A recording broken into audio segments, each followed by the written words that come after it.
Sahabat pembaca yang berbahagia, jadikanlah bacaan Al-Quran sebagai wirid kita dan beristiqomahlah dalam membacanya tiap siang dan malam. Sedikitnya 1 juz tiap hari siang dan malam, sehingga kita mampu menghatamkannya dalam 1 bulan. Dan lebih baik lagi bila kita mampu menghatamkannya dalam waktu 3 hari 3 malam, sebagaimana yang sudah dilakukan oleh Hujjatul Islam Al-Imam Ghazali, dengan selama 3 hari 3 malam beliau menghatamkan bacaan-bacaan yang ada di dalam Al-Quran. Beberapa ulama muhaddisin dan ulama-ulama ussalaf juga pernah menjelaskan.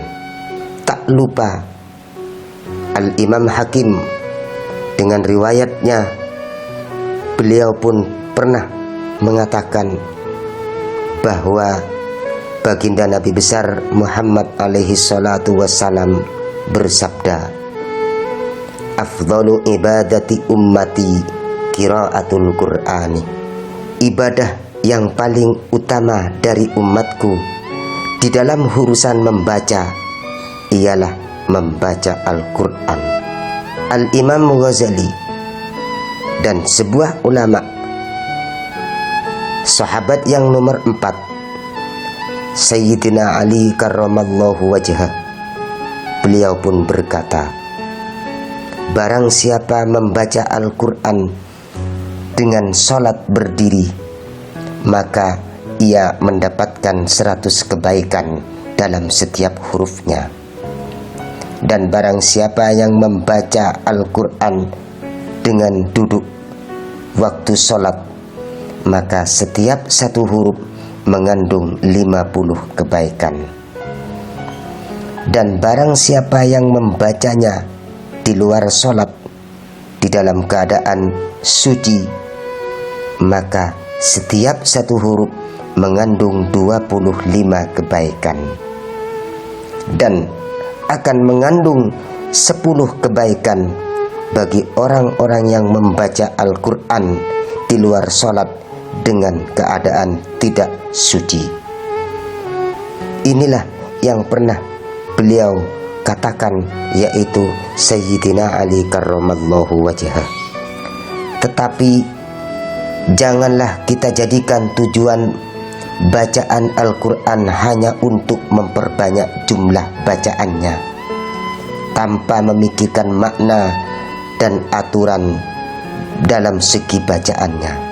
Pada saat membacanya, hendaklah kita merenungi, memahami, dan berusaha mengamalkan apa yang ada di dalam isi-isi Al-Quran itu sendiri. Hadirkanlah dalam hati kita saat kita membaca ayat-ayat Al-Quran tentang keagungan dan kekuasaan Allah, dan penuhilah hati kita dengan kegembiraan dan rasa takut di saat membaca ayat-ayat Al-Quran yang berhubungan dengan nasihat dan wasiat tentang adanya janji dan ancaman Allah Azza wa Jalla. Dan di ayat-ayat yang mengandung perintah juga mengandung larangan. Syukurilah dan sadarilah kekurangan kita dalam beribadah. Berusahalah selalu dan selalu berusaha untuk taat, serta memohonlah kepada Allah segala dosa untuk diampuninya. Ketahuilah bahwa Al-Quran itu bagaikan lautan yang luas.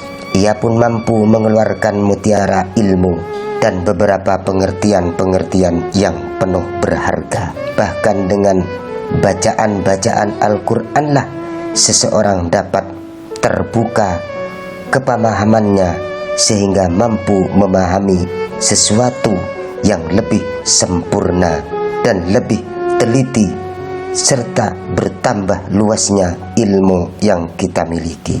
Syekh Abu Madian pernah mengatakan, seseorang tidak dikatakan murid sejati sebelum ia memperoleh segala yang ia inginkan dengan peraturan dan perantaraan Al-Quranul Karim.